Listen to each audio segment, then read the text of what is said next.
everybody. So this is the end of our Masculinity Week, and we've talked about the clash that this generation is trying to understand between the diversity, equity, and inclusion that was pounded into everybody's head for 20 years in the education system, not just inside of many countries, UK, US, Europe, but every baccalaureate program, every international school globally was going through this issue of pronouns and neurodiversity and equity and inclusion and so forth, and which they are worthwhile.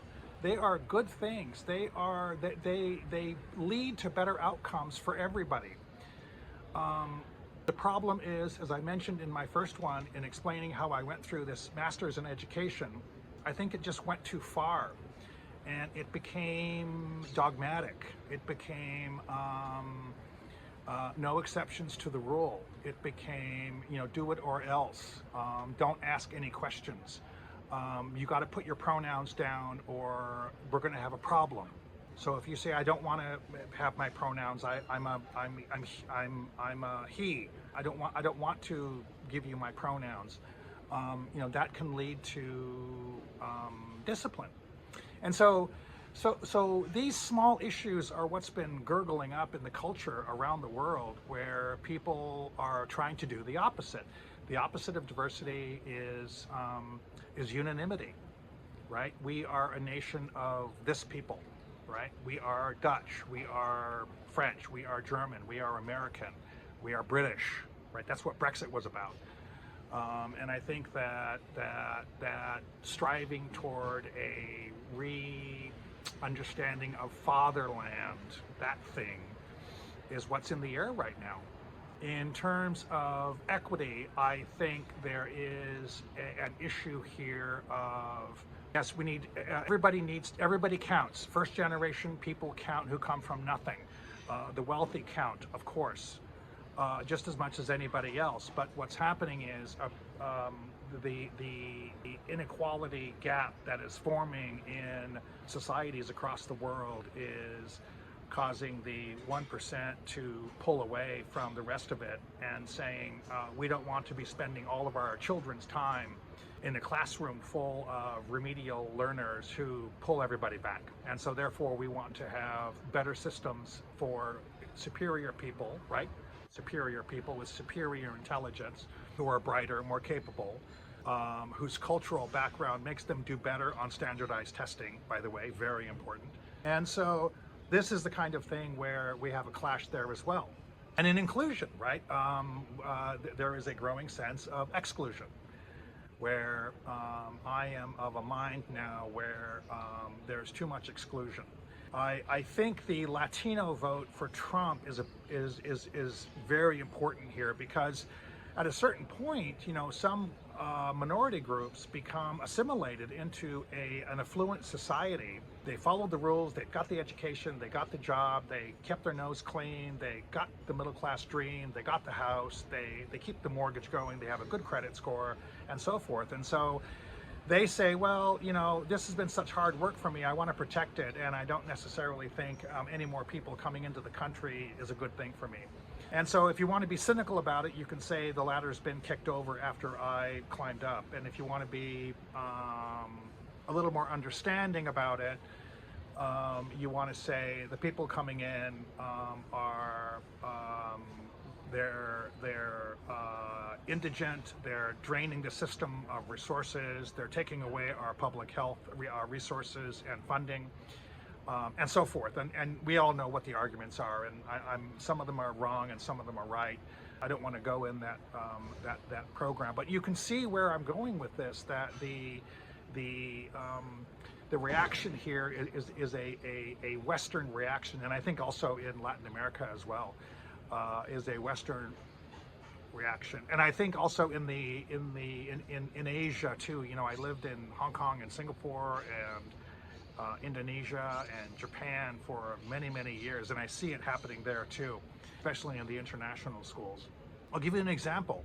International schools used to be like the cat's meow, where everybody wanted to have their kids go to international schools. What's happening now is governments are saying, I'm not sure we like this very much because I don't want to have my kid going to an international school and asking all these pesky questions and being exposed to all this DEI, and I want them to be obedient. I want them to have filial piety. I want them to be more straight-laced. I'm not sure about this LGBT thing. I don't think that's good for his or her career, and so forth. And that is clearly what's happening. And it's clearly there's a discouragement from governments who are making it harder for international schools to function across Asia. That is a fact.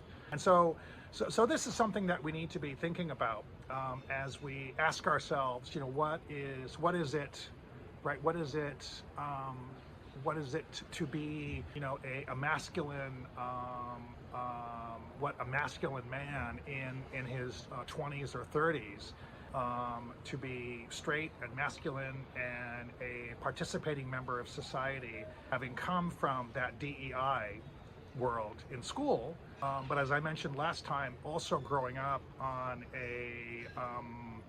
I think, unhealthy and unwelcome diet of an awful lot of unhealthy, toxic pornography that was freely available on anybody's iPhone.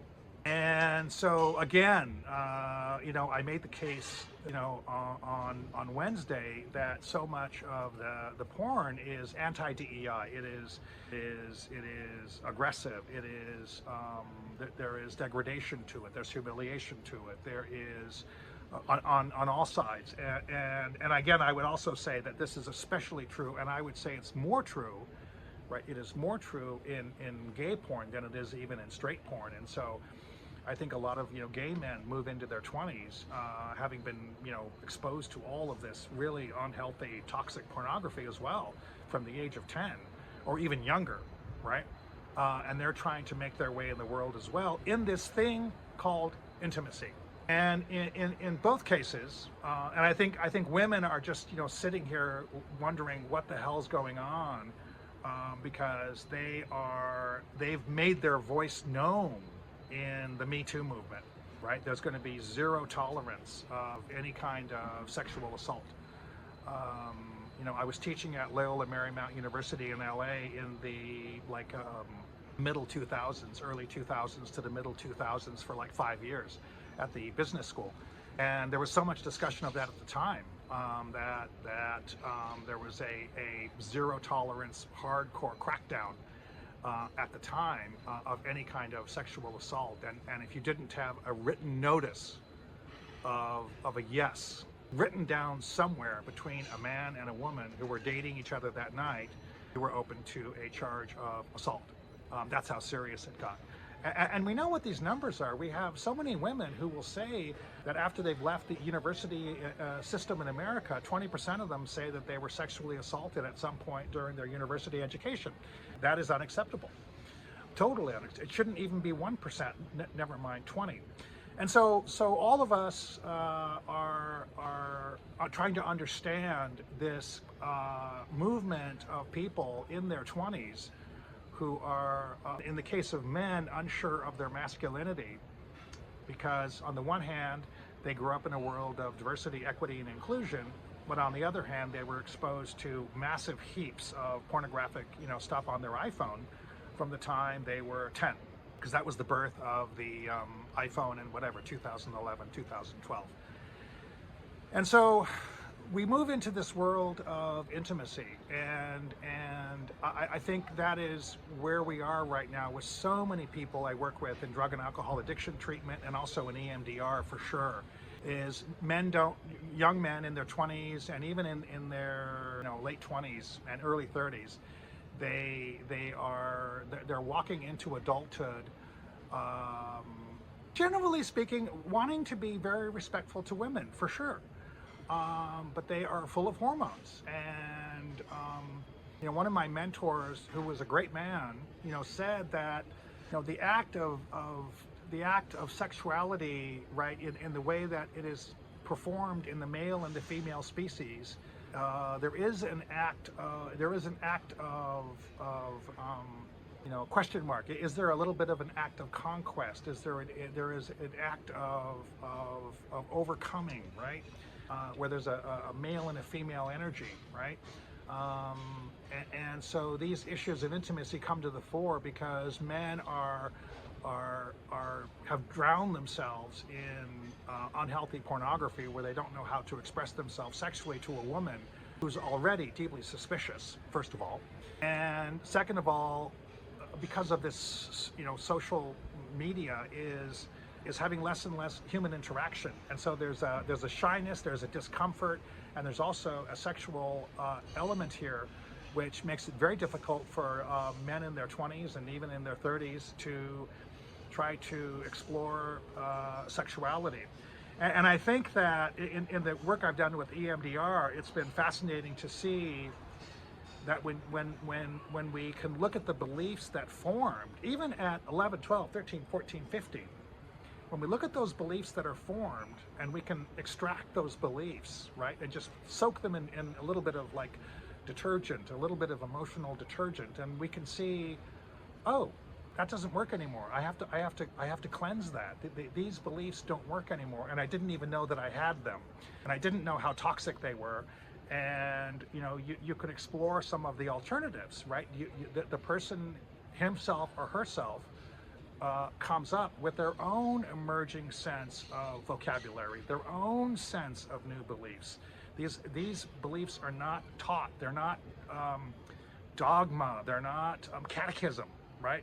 Beliefs come from a person in their 20s or early 30s or even in their 40s who can say, I'm an adult, I can take care of myself, I can form new beliefs about myself that that are separate from or opposite to the kinds of beliefs I had in the past that were tied to unhealthy isolation, depression, anxiety, pornography, that drove my sexual nature. And so I think that this is where EMDR is really, really helpful, is to extract these beliefs, and especially if a young man or a young woman had these initial sexual contact that they would consider to be assault. And I think that's really, really important, is to acknowledge it, to say this happened, to say this happened to me, to say this happened to me in brief, but in detail, right? We don't need to spend months on it. You go through it in half an hour or less, because bilateral stimulation with eye movement allows that anxiety to get to the side as these memories come forward, as the right brain and left brain are working together, right? As the client moves their eyes back and forth to follow the finger of the therapist. This allows the brain, the right side, left side, emotional and time space parts of the brain to connect emotion to action, emotion to me being in this place at this time with this person doing this thing. And when those two are connected, much of the fear goes away, because now I have named something, right? And naming the thing is the key to getting rid of the shame and getting rid of these false beliefs that occurred at the time, because the memory is running, the camera's running, the recording is happening. But I think in these traumatic times, even if a young man is looking at very disturbing pornography, they are very bothered by that and they're traumatized by it, right? Because they like it and they know they shouldn't like it. And this goes for for any kind of sex that verges on unwanted, right? And so as this is happening, memories are being formed and beliefs are being formed, both for the female or the male, whether alone or together, or even two young gay men, right, are forming beliefs about themselves and about their relationship to other people, which are unhealthy, which are the opposite of intimacy, which cause isolation and shame and guilt and feeling dirty, feeling less than, and feeling like the only kind of sex that is appropriate, therefore, is something that is dirty or unacceptable or wrong or punishable, right? And that is the antithesis of intimacy, because intimacy is always going to have a sense of togetherness, right? And consensus and joy and fulfillment, right? And so many young people get to their adult understanding of themselves and they don't know how to find enjoyment and consensus and fulfillment and putting themselves in the shoes of the other person in order to give them joy, to give them pleasure, right? To leave themselves and to offer, to offer pleasure to the other person. And so this is where we need to go, and EMDR is really helpful because we need to extract and purge those old unhealthy, toxic beliefs in order to get a better sense of beliefs that can allow these things to happen, to allow that joy to occur.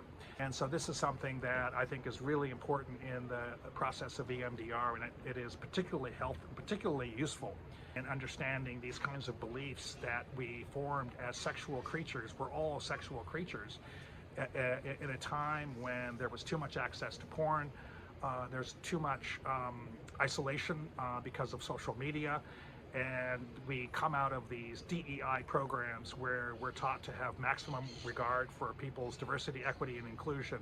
And this has caused a massive, profound clash and is the cause of so much misunderstanding about what is masculine. So more on that next week. I hope you've enjoyed this. And if you would like a book, my book on EMDR, or the audiobook or the PowerPoint, also just drop a note. If you want to have a free consultation, please let me know. Happy day.